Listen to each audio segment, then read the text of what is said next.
মা বাবার কর্তব্য ছেলে মেয়েদের বিয়ে দেওয়া। আমরা না হয় সেই দায়িত্বটাই আগে পালন করি।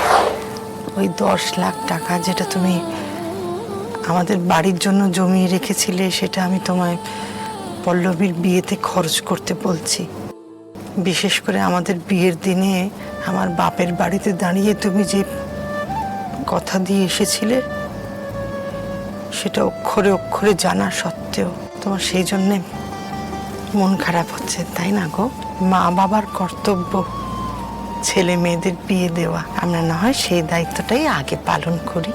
আমাদের স্বপ্নের বাড়ি হবে ক্ষণ, হয়তো আরো কয়েক বছর পর।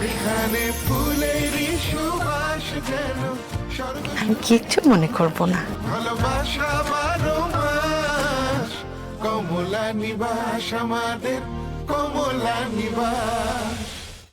আজই ডাউনলোড করুন আর এনজয় করুন আপনার পছন্দের শো।